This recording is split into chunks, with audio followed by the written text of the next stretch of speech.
Bueno, y continuamos, ya hemos visto entonces ese gabinete conformado ya, presentado ante toda Guatemala por parte del presidente Jimmy Morales. A nuestros analistas, ¿cómo ven a este grupo de gabinete? Bueno, es un gabinete que, como comentábamos al principio, pareciera estar principalmente integrado por personas representantes del sector empresarial. Habla de no más vieja política.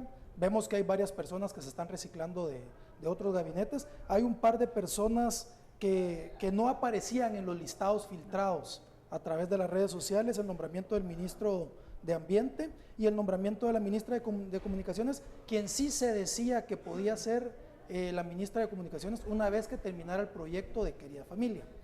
Yo vuelvo a lo mismo. Insisto, ahora que ya están nombrados, es cuando los que los conocemos o debemos de estar pendientes de quiénes son y cuál va a ser su actuar, y nuevamente, evaluarlos a través de los mandatos de capacidad, qué formación tienen, en qué se han desempeñado, cuál es su experiencia. Idoneidad pueden ser muy buenos, pero si es un ingeniero químico que se ha desarrollado siempre en este lado, no lo pueden nombrar de ministro de Finanzas, ¿verdad? Entonces la idoneidad depende de cómo está él en el cargo y la honradez, que no tengan tachas. Ahora a los ciudadanos nos corresponde estar pendientes de esto, y la sociedad civil organizada en cada uno de los sectores, ver que cumplan con las funciones que tienen encomendadas por la Constitución. Yo diría, se confirma, aunque haya habido 2 cambios de última hora, se confirma que no hay grandes pesos pesados en un primer momento, gente que tenga capital político propio que gastar y peleas también hasta cierto punto propias, lo cual significa que si el presidente quiere que salga algo, va a tener que personarse él mismo a hacer la batalla, en principio, ¿no? Es bueno tener una red de protección de ministros que sirvan para ser las cabezas visibles de determinadas reformas y que el presidente esté hasta cierto punto cubierto por ellos. Si ves el perfil, en principio a mí me parece que le tocaría a él jugar muchas de esas batallas. Y hay que tener cuidado porque eso puede llegar a desgastar a la presidencia bastante. Eso yo creo que está bastante claro. De ahí, otro comentario que yo haría es que hay cierta dualidad.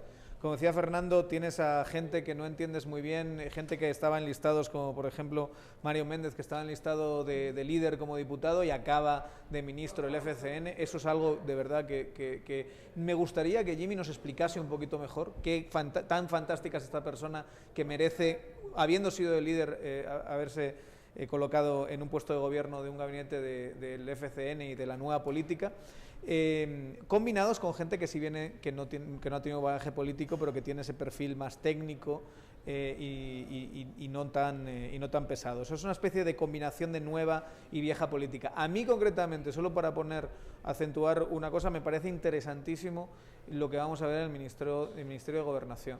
Es por primera vez no vemos una figura muy cercana al presidente o una figura que tiene grandes aspiraciones políticas, como la pudo tener Salvador Anganda en su momento, o la tenía hasta cierto...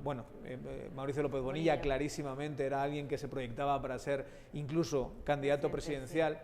Están poniendo unos técnicos, unos tecnócratas del Ministerio Público. A mí ese experimento me parece interesantísimo. Digo experimento desde de una manera muy positiva. Claro.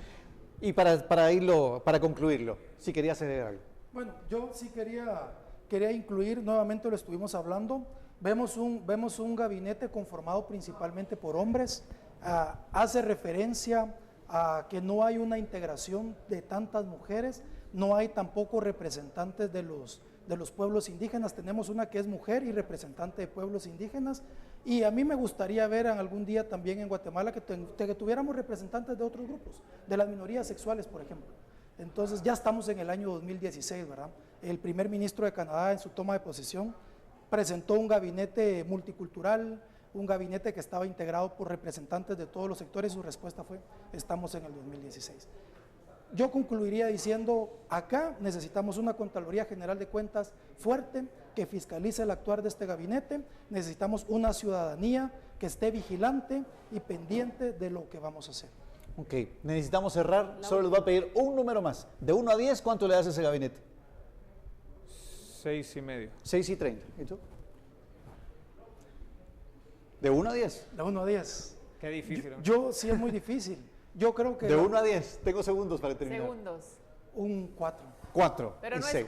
no es justo porque tenemos que ver cómo se desempeña ese gabinete. Hemos visto tanto en el transcurso del día, gabinete tardío, pero ahí está, se presenta finalmente, hay retraso en el protocolo de la toma de posesión, un tequimaneje en el legislativo, pero finalmente yo creo que también nuestros analistas coinciden en que esto puede ser una oportunidad para Guatemala. Eso es lo que esperamos nosotros y estaremos también como un medio de comunicación serio, vigilantes de lo que sucede e informándolo especialmente. Hacemos una pausa, pero regresamos con Sin Filtro. No se mueva porque esto se pone mucho mejor.